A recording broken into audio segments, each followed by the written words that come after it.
Here, come over on this side too. And again, trying desperately to look like I'm impartial, I'm going to ask this lovely young lady to call me 3 names. That's all.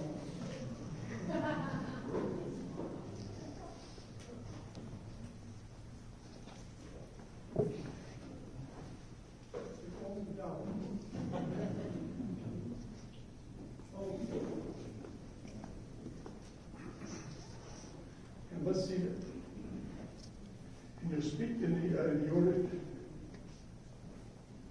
First is Irene Peterson. The second question will be asked by Mike Baker.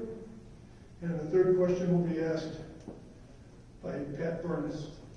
Okay, come on I up. said, you feel like coming over here and lining up? Or going over to the mic? That's over on this side.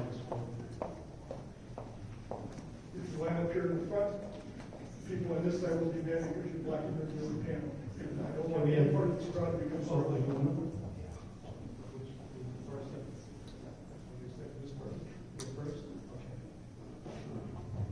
Hi, my name is Irene Peterson, and this question is for Ms. Jones.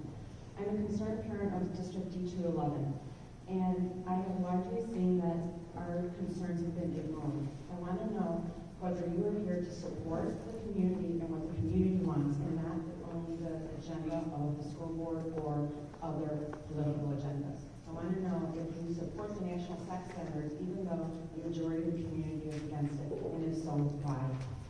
Okay, yes, is that the only question you want to answer specifically? Okay. In other words, we have one person who can answer this question. Should anybody else at the panel feel that they really want to answer it, just raise your hand after the first person finishes answering the question, and we'll let you in. I would prefer, if you don't mind, not to have everybody say we all want to answer it, because we're going to be here a long time if every person at the panel answers every question. And I'll turn the floor over to you. Yes, in answer to your question, I am here for everybody.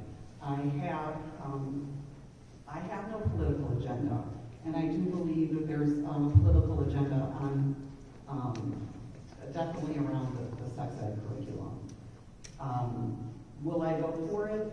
From what I've seen so far, it's basically adding two pieces to the sex ed curriculum that currently haven't been there. And it basically says, are trans people, are they, is that real? Is that science? And what are their, how do they want to be addressed? If there is more to it, I'm absolutely open to hearing from it. So far, we haven't seen the entire sex ed curriculum. And so when we do, I will be sure to look at it and make an objective, decision about that. And I'll make sure that I take everyone into consideration. Both sides. Okay, is there anyone else up at the table who wants to answer the question? Going once, going twice? So, thank you very much. I just thought that was discouraged, so I'm not. It is discouraged, but if you absolutely feel that you need to. And don't forget, you'll have your closing remarks, you can also address. Okay, I was reminded to remind everybody to please turn off your cell phones or silence them. Okay, thank you. This gentleman is next. This is going to be a great meeting. The first question was about sex. Hi, my name is Mike Baker.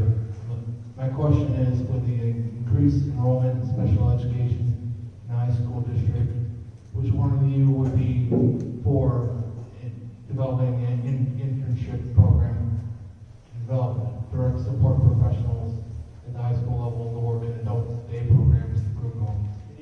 Is there anyone in particular? I'm going to pick Susan. Susan, you're up. This is the perfect question for me because this is exactly the type of situation I was in as a teacher. I had several students with IEPs come into my class from all different backgrounds, and I'm a strong proponent for finding ways to connect all students with internships based on their interests and skills and so forth, because all of them get to have post-secondary career exploration. I'm 100% for that, and I would love to be a part of that. Is there anyone else that cares to answer? profession, so it's really important to me, especially with the ever-growing need that seems to only grow exponentially in the future. So I 100% agree. I think that an inventive way to do that would be to add it to an existing career pathway. So we have several career pathways with certain courses, et cetera, to help our students narrow down their interests. And I think, and I've argued from before in the last campaign, that we have a specific pathway that can serve as an umbrella for expanding this kind of opportunity. That and like personal care assistance, disability assistance in general, just like we offer for CNA sort of certification.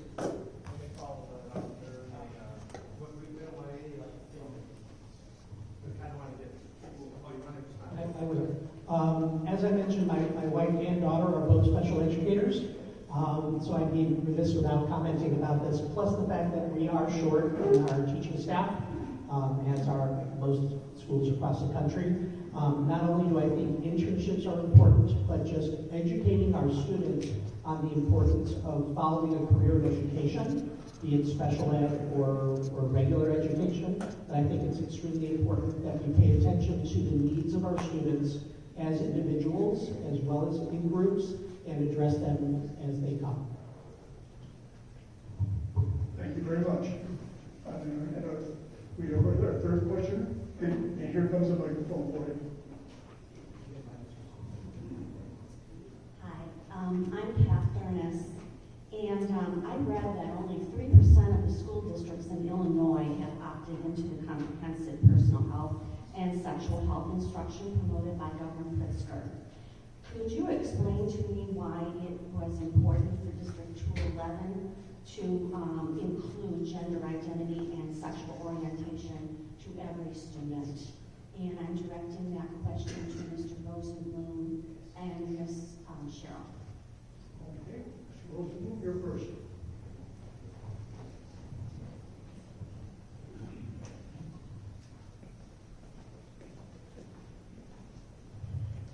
We were all elected to the Board of Education to represent thousands of people across our district and community as leaders in our schools, expected to fulfill the mission of our district to serve the diverse needs of our community. I received sex ed in 7th grade. My kids received sex ed in our district schools. Almost all of those raised in our community that attended our district schools learned sex ed in schools. For many years, the teachers had taught this to our students. We did so last year, continue to do so, and will continue to do so. Topics taught include the items that are currently in the National Sex Ed curriculum. Tonight, this morning, we're discussing this as an issue, and I'm letting everyone know that our freshman and sophomore students are going to receive the same sex educational information as they've been receiving all along. So there isn't a change being made to what we teach. What's this question addressed to me or you? I didn't propose it. Clearly, this is a wedge issue in our community. I find it interesting that we're 3 questions in, and we have 2 questions about this already. Again, I think we need to look at this not from a national perspective, but what is happening in our district, because I've heard a lot of hyperbole. I've heard, from my understanding, this is not what is being put out there. Again, I'm willing to listen to anyone, but if it's just a matter of saying that a certain segment of people exist, and this is how they, these are different. This is a better to me. My concern is that I think she wanted me to answer the question. Is that correct? No, I know why you want. Okay, no, I don't want the question. I have trouble hearing, and so I couldn't hear the name. No, properly. I asked. And I'm trying to look at your face and determine what you said. Go ahead. Okay, well, my biggest concern here is that if we're using a wedge issue, and if this is going to be one issue, as we mentioned earlier, what happens to the rest of the issues that we have? And you know what? I mean, if this is going to be used, there are a lot of people who are using this as a wedge issue who are trying to privatize education. If that happens, we're all gonna suffer because our schools are gonna weaken. Our property tax value, our property tax is gonna not go where it needs to go. And, our property values are gonna go down. Thank you. Thank you very much.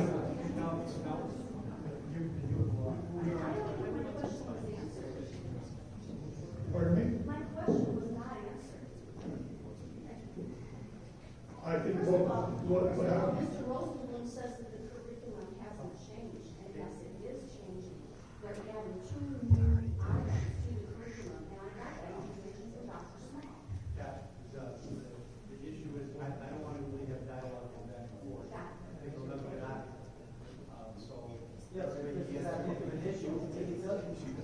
Well, if people think that, we didn't answer it, then there could be a follow-up by, something else. They're going to get the afterwards, these candidates can stick around and you can pump them all you want. Okay? We want to get through as many questions as possible. We have, you mentioned RSCPs for 90, we actually had, in the last week, more came in, we had 165 people RSVP for this, and most of you guys are here, so we want to give everybody an opportunity. Okay, you want to respond to questions? So, comprehensive sex education, decades of research has shown, is the best way to reduce sexual violence, especially for women and girls. It reduces teenage pregnancy, it reduces unintended pregnancy, it reduces sexually transmitted infections. Abstinence-only education and zero sex education, that same research shows, raise sexually transmitted infections, lead to higher rates of unintended and teenage pregnancy, and therefore, to bring up another one issue, the potential for abortion care or other sorts of services that have to be provided when a young person finds themselves pregnant when they didn't want to be. So, yes, we have made 2 additions to the sexual education curriculum that we have always taught. Those define sexual identity and sexual orientation. Those do not encourage changes to either, but our young people are graduating into a world where employers expect them to at least have an understanding of what those terms mean, which is why I voted to approve those standards for our young people. I may just add that, people can opt out of this curriculum. You do not have to have your children attend this. Personally, I'd rather have my children learn correct information in school than from, misinformation on the internet. That's my opinion. I'm going to say 2 quick points. I want to respect time. Hypersexualized curriculum will produce hypersexualized students, which is very dangerous. I would have voted to oppose this, and if it came up again, I would oppose it. And by the way, I've been to 1,000 homes. I've spoken to a lot of parents, most of whom who had no clue about this, which raises the issue of transparency.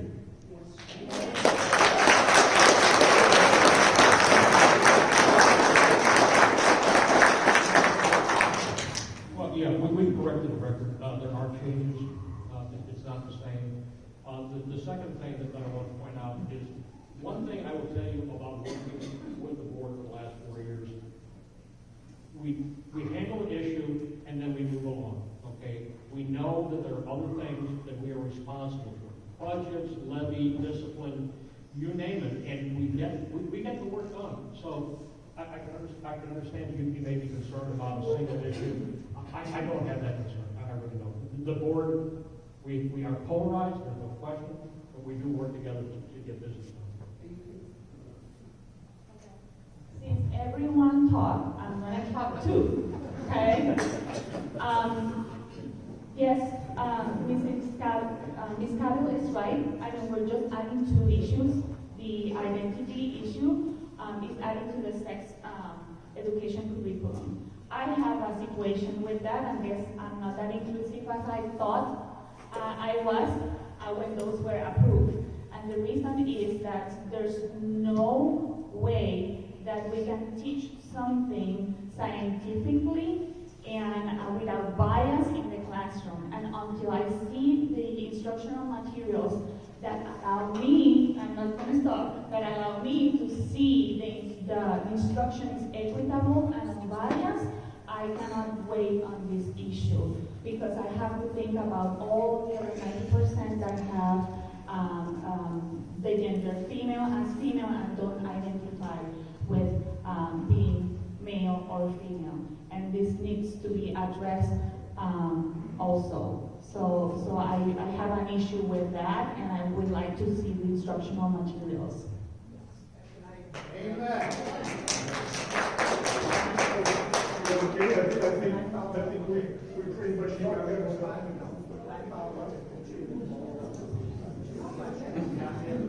Okay, I'll take the microphone back because otherwise it's pretty obvious I lost total control of the meeting, but that's okay. We decided because there's only a few more minutes before the break that we were going to take, that we will take that break now. You folks come back and we'll get right back in the. And then last, Ed Lipinski.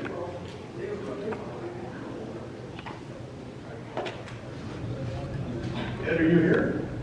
There he is. He's coming around also. So we're ready to go anytime you are. Well, one of my questions has already been answered, and it was about the sex education, because I was at the last meeting when all voted, where some of you voted, that on the board right now. I've been asked to ask this question, and I think it's a good one. As far as, would you like to I would like a yes or no from each one.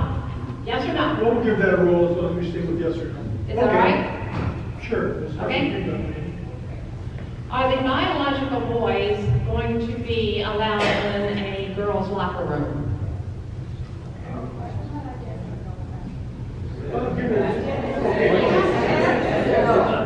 Actually, it could be, but.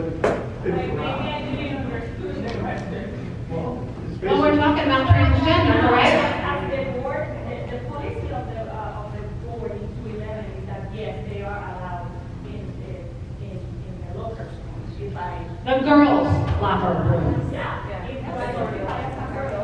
you are allowed in the girls' locker room. That's the policy that is standing right now, and that's I think 2019 before the case we hired.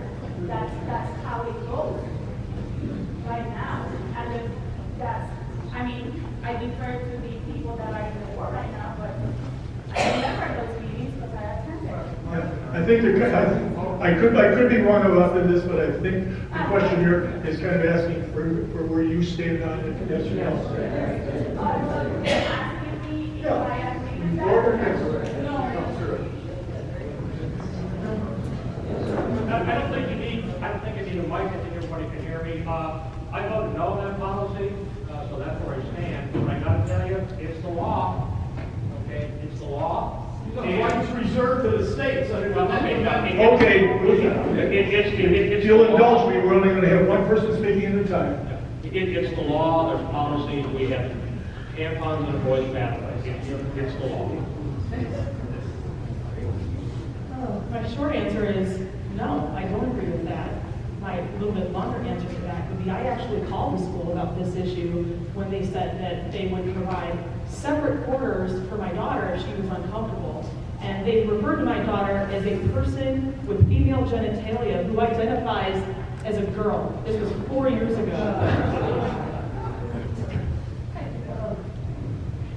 So we're going back to the wedge issues here. Listen, I understand that there are legitimate concerns on both sides. It is what the situation is right now.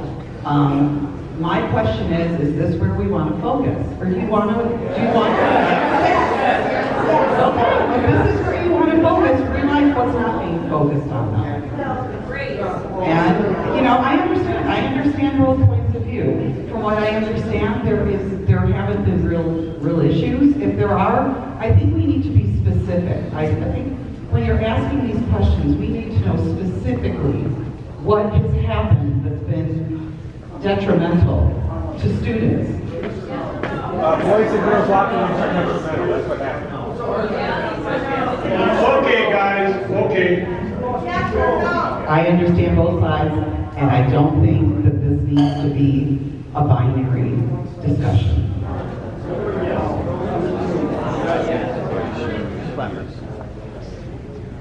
As y'all know, I voted to approve that policy and I do it again. So we have trans and queer kids at school with affirming parents. Yes, it's obvious from the beginning, y'all. I believe that was a yes. Yes, from the beginning, I voted to approve it, yes, everybody else. Everybody else got to talk? Let the candidates talk. It's a candidate forum.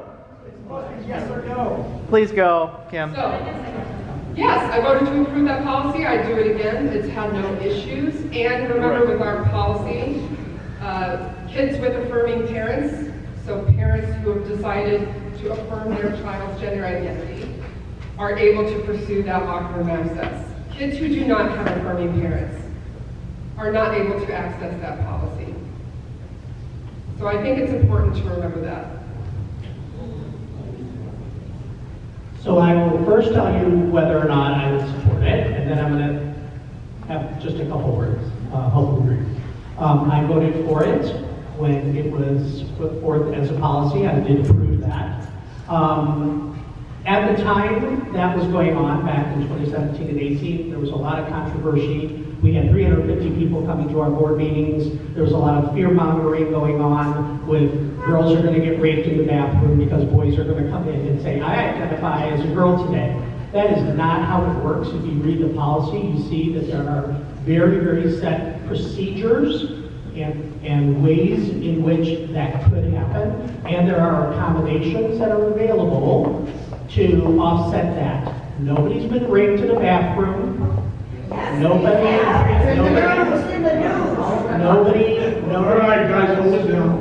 has had the issues that were brought up back when we were having these conversations. And there's a very, very set program as to how to follow this policy.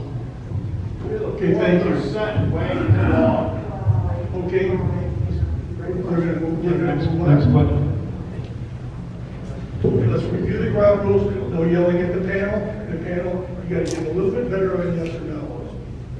Okay, since we've covered a lot of the things I would have been asking, I changed my question.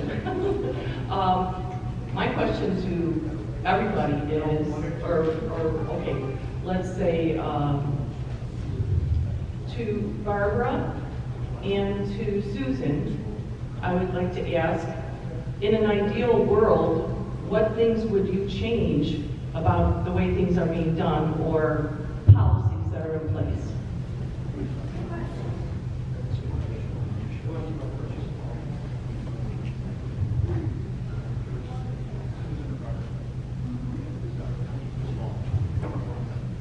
This is an excellent question. First, I need to say that we are very fortunate to have the resources we have in this school district. And we obviously want to steward those financial resources properly, right? So we also want to make sure that we have a strong school district. It also affects our property taxes. And we need property tax relief. So stewarding the resources well, scrutinizing everything, and listening to our community on how they feel about it is very important.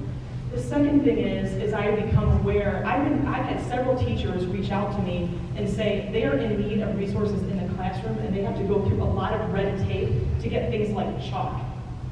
That's tough. So I have an open ear to the teachers, and I would like to establish a better connection with the teachers and also gain a better understanding of the students' perspective of their experience in school, where we can actually receive feedback from surveys on the whole, where parents actually receive that feedback personally.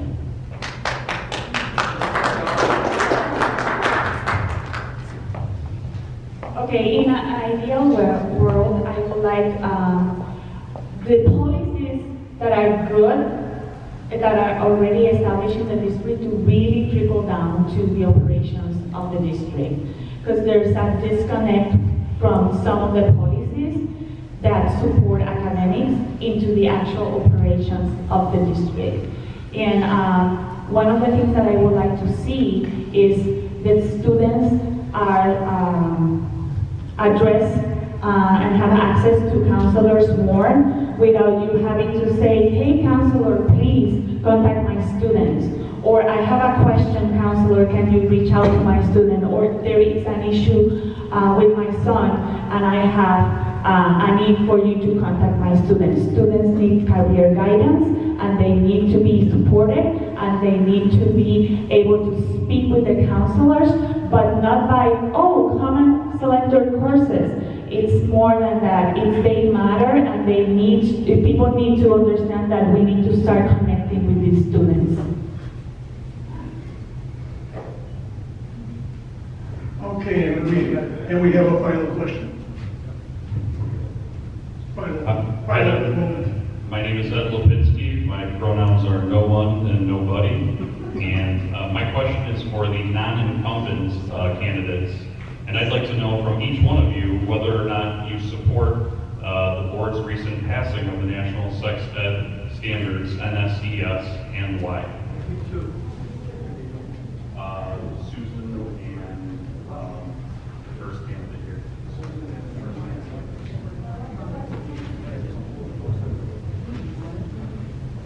Okay, I think we answered that question before, right? So I stand by my no, I don't understand completely the sex education and identity. So until I can see that this can be taught in the classroom without bias and putting seeds on the students' mindset that they now have the ability to identify as something else, no, I don't support it.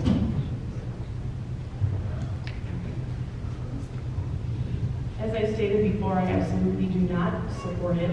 And as I also stated before, the reason is because hypersexualized curriculum will produce hypersexualized students. The second reason why I would not support it is because by adding 2 more categories to the sex ed curriculum, we have to make room for it. So we have to push out other very valuable information, such as diabetes education. Okay, thank you. We've drawn 3 more names. Our next 3 speakers. Okay. We have one. I don't think we don't need to have all the names all talking on this one, because it was specifically directed to people who were not coming. Okay, well, we have one to speak. I'm good with that. I feel like it's been covered. I guess my one question would be, when you speak about hypersexualization, can you give me specific examples? Because that is happening, that would be something that I'm against, but I just haven't seen in the curriculum. When I look at the curriculum, I haven't seen that. I know it's something that's being broadcast nationally. Again, I think, can we focus on our district and our students and what's happening in our schools? Couldn't hear it, Joe.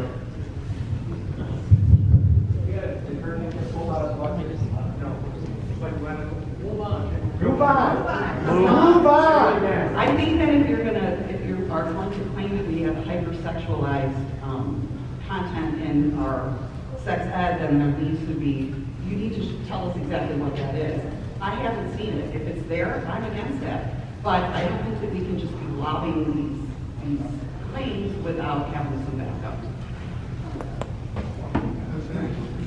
Okay, we have our next 3 names, and if the speakers would be so kind as to walk over and line up over here. The first is Ted Humphrey. Next is Rob Volkener, I believe, or Volkener. I'm not quite sure how to pronounce the last syllable. Close enough. And last but not least, Dale Dittle. We have everybody in motion? Yes, we see.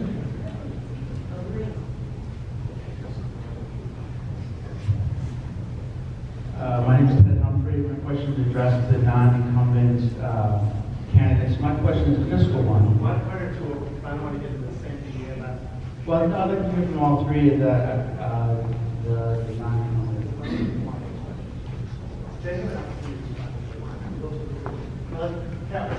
Well, we'll take the first 2, and the third non-incumbent, should he or she wish to comment, can.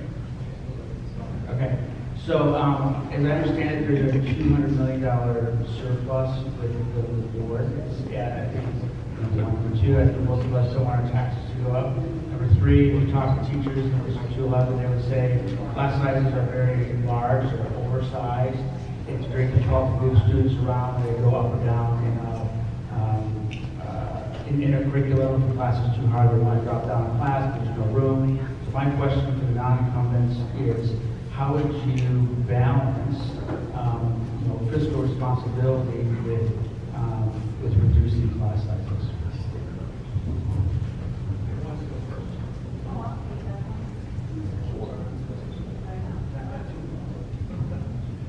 Okay.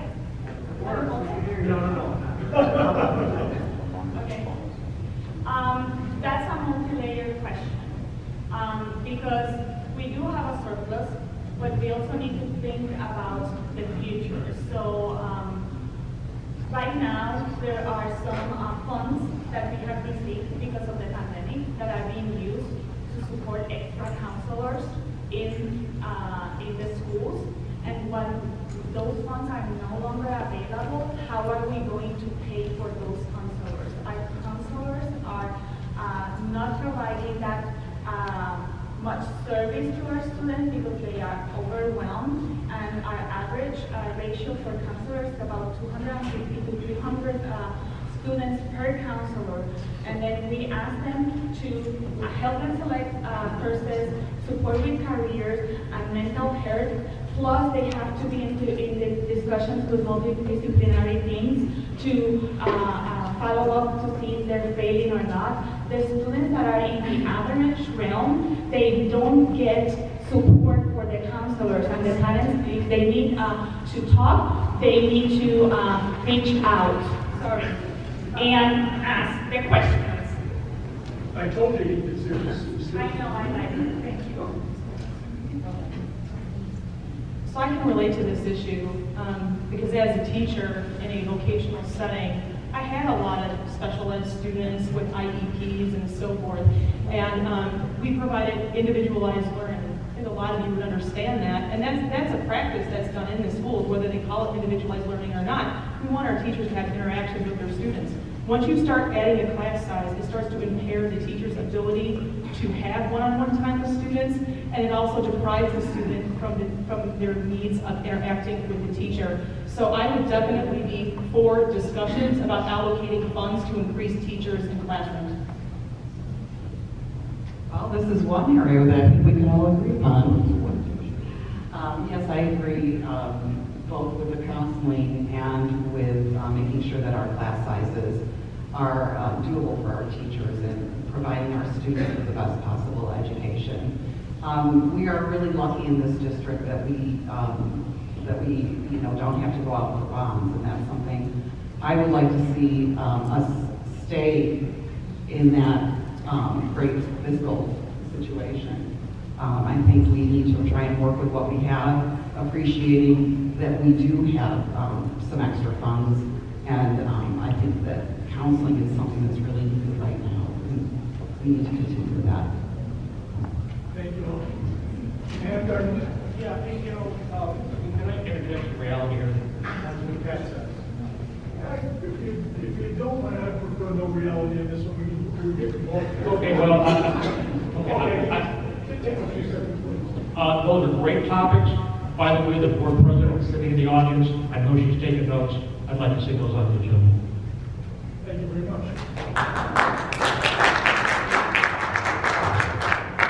He gets extra points for that. And you're up. Okay, hi.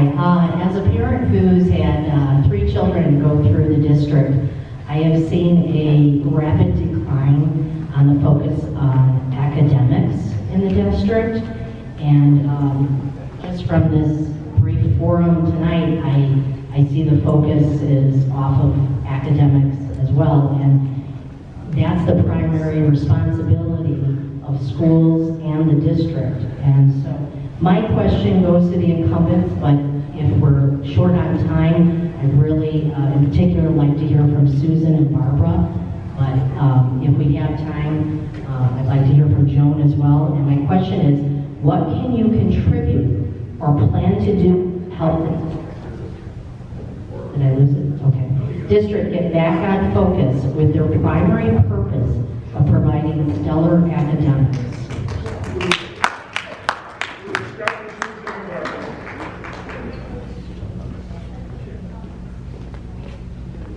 Yes, I said I'd like the incumbents to address the question, but if you're really short on time, particular Susan and Barbara.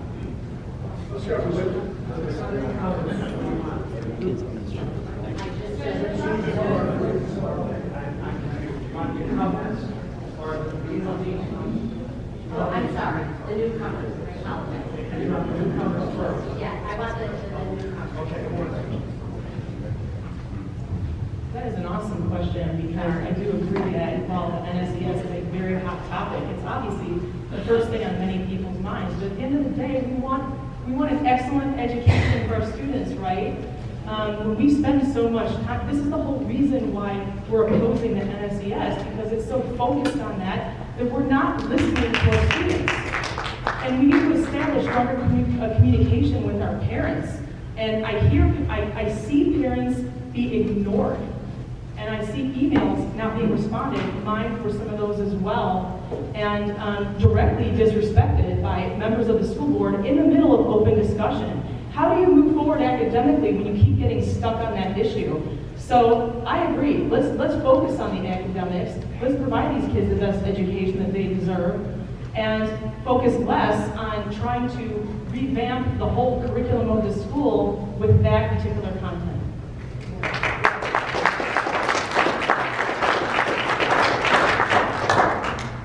Okay, we all know that we are still in the middle of the pandemic, so I know that we have suffered because of the pandemic on academics.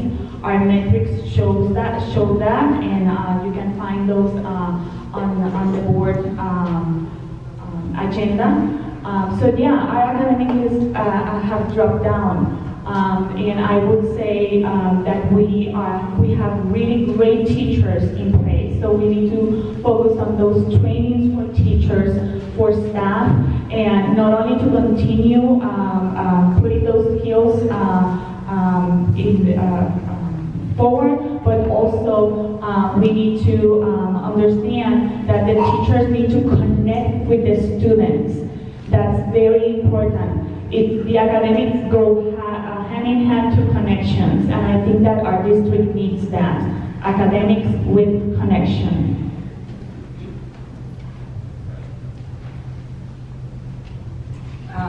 I think it's important that we all realize that our teachers have a finite amount of time. And if anyone's been watching politics nationally, you'll see that there's a lot of book banning going on right now. And you may not agree with some of the books and some of the content that's in the classroom, but if we decide that that's going to be our major focus and have our teachers spending their time going through all the books in their classroom, having to post their curriculum online, that's going to be time that's taken away from instruction. And there's a lot of things that are starting to happen right now. For instance, SATs are probably going to be dropped from most college admissions within the next year because of some situations that are happening in the Supreme Court. If we want our students to be prepared for being able to get into the colleges they want, teachers are going to have to spend their time adjusting the curriculum. Another challenge is coming up. I don't know if any of you are familiar with ChatGPT or some artificial intelligence, but I suggest that you take a look at it, because this is software that allows children to cheat. And if we want our children to be able to do their own work and be prepared, teachers need to be spending their time doing that. Not spending their time,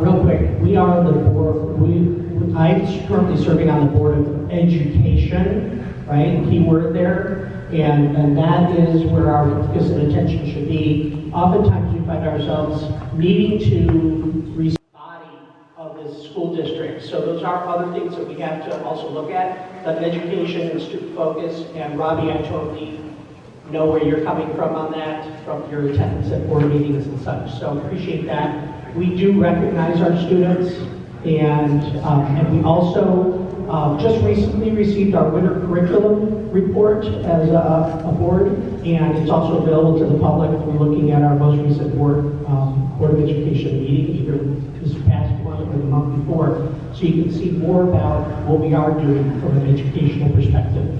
But that word is very, very important.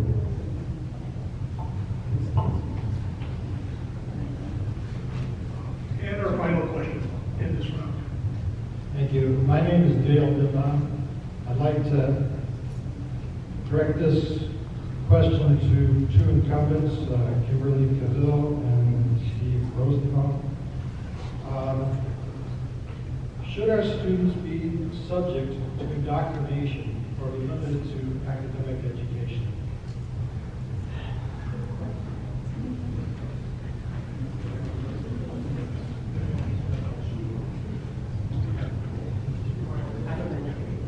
Okay. Do you want to repeat your question because it wasn't understood? That's too easy. My question here is, should students be subject to indoctrination or academic education?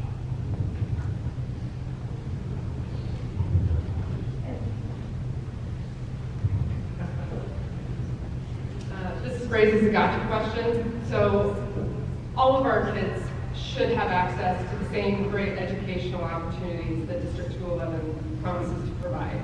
Right? We have the academic catalog available to our kids is just so much bigger and much different than what I was offered as a high school student in a little farm town down south. I want to make sure that that academic catalog doesn't get smaller when my student starts at Palatine High School in 2 years. We have great career programs, advanced robotics, etc. We can do a lot better than just the basics. I don't see it as an either or, like either we teach sex education or we teach math. We have the resources and the staff and the community will to do all of those things, to do both. And that's what we're here to do. I'm not here to write some personal political act, regardless of what some people in the community have to say. So I don't even know what we would mean, but I'm sure we would disagree on what indoctrination means. I think in the suburbs we have a diversity of opinion, and we want a school where we can all access the same opportunities no matter who we vote as for president.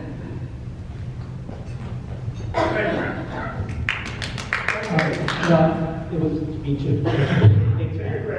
So, one of our value statements is safety, wellness, and respect. It reads, we value safeguarding the wellness of our students and staff by providing a positive and respectful environment and cultivating the physical, social, and emotional well-being of all. Okay? So our academic curriculum is strong, as Mrs. Gavel has mentioned, and we need to keep it that way. We need to make sure that we provide academic, educational information for all of our students to help them be better once they leave in their career and college readiness. And that's where our focus is and should be. Okay, thank you very much. Things are starting to go the moderator's way. All three of these names I can pronounce. First is Maria Gallo. Second is Frank Kay. Third is Dan Patline. You folks will step up over here. Okay, well, we wanted to end this at 10 o'clock, but we're going to do the stream war and then let the candidates do their thing. So if you have to leave, feel free, otherwise it's going to go a little bit longer, but I think it's important. Hi, my name is Maria Gallo, and I'd like to ask Kim Campbell and Steve Rosenblum, what is the health of our school district, financial health?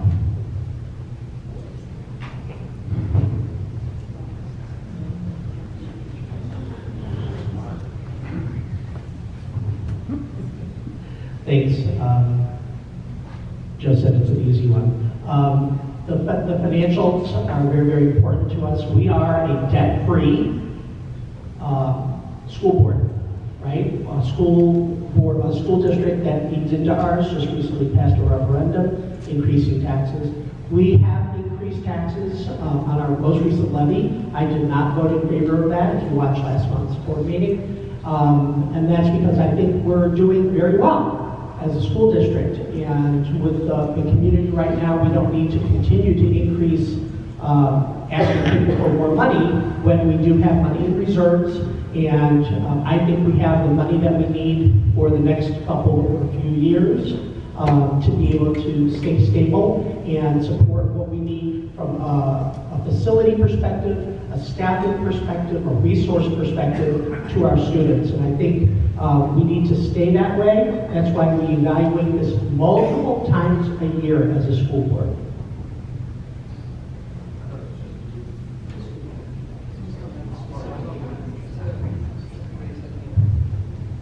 Our district is very financially healthy. We do have money in reserve, although that money is now, we're starting to slowly spend that reserve down. Because, we've got two options for school finance in Illinois.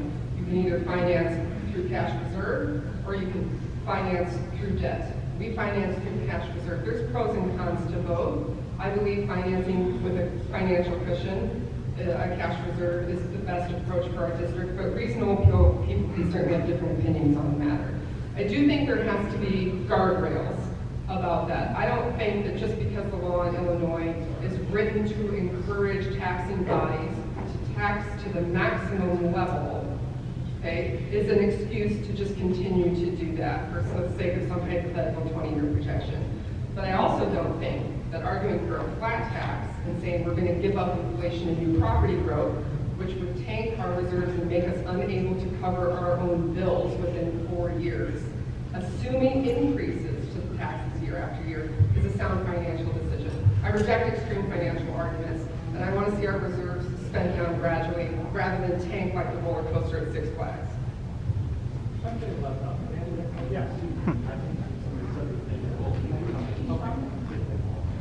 Yeah, District 211 has a ton of money, ton.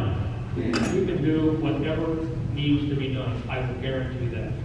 An interesting anecdote, I was surprised Mr. Rosenblum voted no on the levy. I was not at that board meeting. My mother-in-law died, I was traveling to the funeral. There was another board member who was not there. If I would have attended that meeting, it would not have been passed 3-2. It would have been no 3-3. That is what we're dealing with these elections.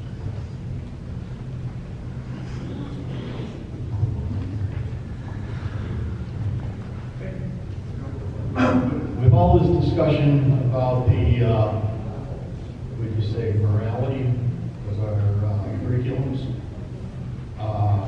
one thing that we bypassed is the respect for the Constitution and the flag and the country. Republican form of government. I don't know how many people in this room have any idea what Republican form of government is and how it evolved. But I substitute taught in 2006, and when I went to teach history, they didn't teach Constitution with it, they taught poetry, American literature. So I addressed this to Michelle Mussman, and she told me that they changed this, and that they now teach history and the Constitution. This is the supreme law of the land.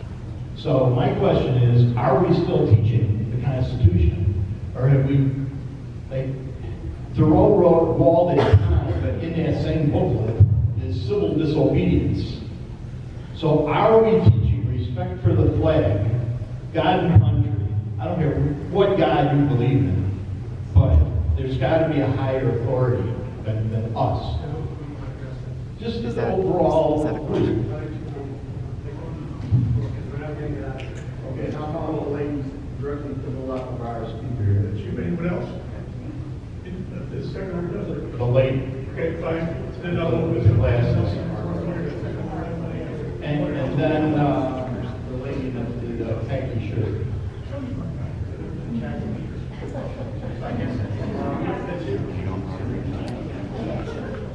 Okay, I believe that Constitution is very important and a knowledge that all our students need to know. I do know that it's taught in District 54 and it's a requirement for graduation and moving on. Not know much if it's taught in 211, but the students are required in 54 to take that test. So I believe my son took this class, I want to say it was during the pandemic. I distinctly remember him taking this class. It was an AP class, and he learned a tremendous amount about American history and the Constitution. We have had some fabulous conversations, and he's taught me a lot that I had forgotten from what I learned when I was a child. So I believe that there is a pretty vigorous teaching of the Constitution in the schools. I think those teachers are doing a good job.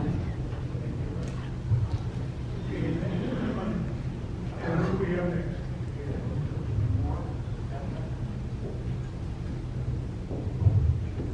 By a show of hands, which candidates will pledge to refuse any contributions from teachers' unions or contributions from political PACs that receive funding from teachers' unions? By a show of hands, who will pledge to refuse those contributions?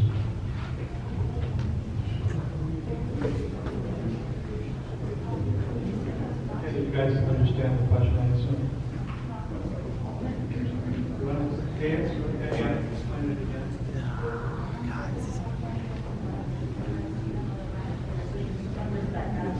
The question once again, who will refuse to accept contributions from teachers' unions?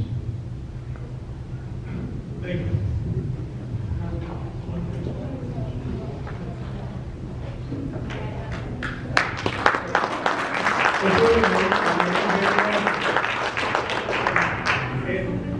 Yes, you may say something.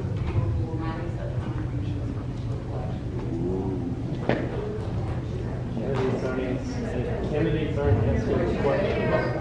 I actually can respond to this question because Candidates aren't Oh, asking the the question. question was, which one of us would not Candidates accept aren't asking the contributions question. from a political action committee? Candidates are not asking the questions. Am I allowed to respond to that? 'Cause I- No, candidates are not asking the questions. Okay, we're going to let whoever have this issue, just like I said, and it's only like, what's your response? Any PACs that I know myself and I'm working with, they are supporting us on their own, with their own funds. We are receiving no funds from any of these PACs. I will state my life on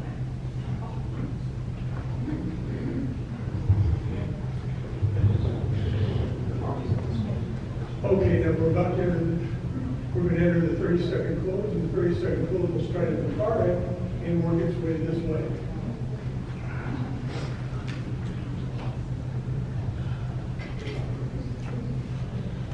Thank you all again for the opportunity with me this morning. Certainly, if there's anyone here that would like to have individual conversations with me, I do absolutely welcome the opportunity, and we'll make time. I'm a coffee drinker as well as a water soda drinker, so we can meet somewhere or just, in a Dunkin' Donuts, a Starbucks, in the library, or wherever you would like to.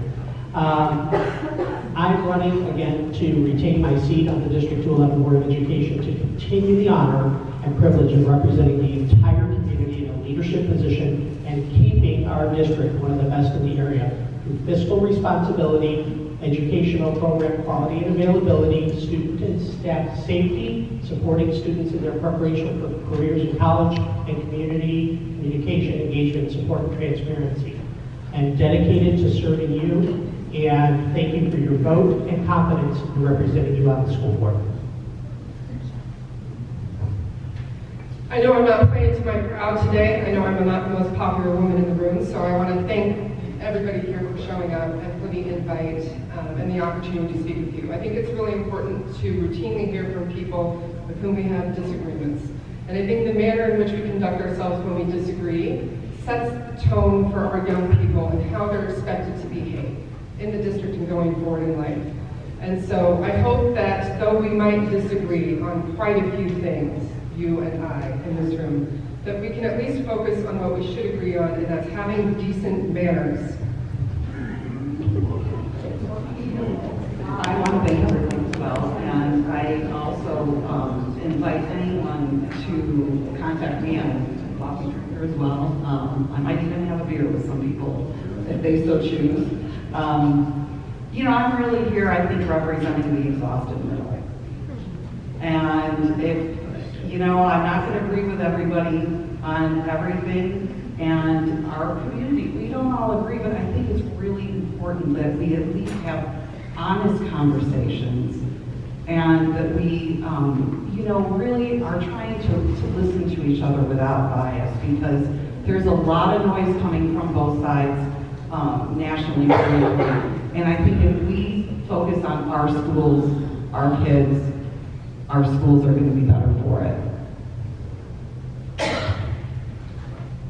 Though we have strong differing opinions, the goal is obviously to work together, and I think we would all agree on that. If you remember my introductory speech, I said if I were to write a book about what's happening today, it would be entitled While You Were Sleeping.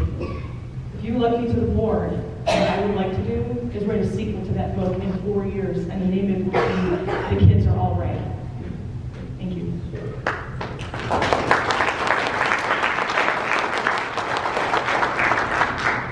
Again, my thanks to Stroh for organizing this forum. Congratulations to all candidates, the candidates, and the constituents on this January Saturday morning. You're here because you want, as I do, to do what's best for our community. I'm not sure how long this room is available, but I will remain after for as long as need be to talk with anybody who wants to. On the table over there are my business cards for you to take. My contact information is on the back, as well as some other bullet points. I do apologize for the eye content, or the eye chart on the back. It's really small print. All right. All I can say is please go out and vote. Get involved in your community. Show up. Show for your children, for your grandchildren, for the students. And we might not agree on many topics, but I want to hear from you. And either we agree or don't agree, because I want to listen and learn and ensure that we change, the changes for the future are balanced and are equitable and are student-centered. Thank you.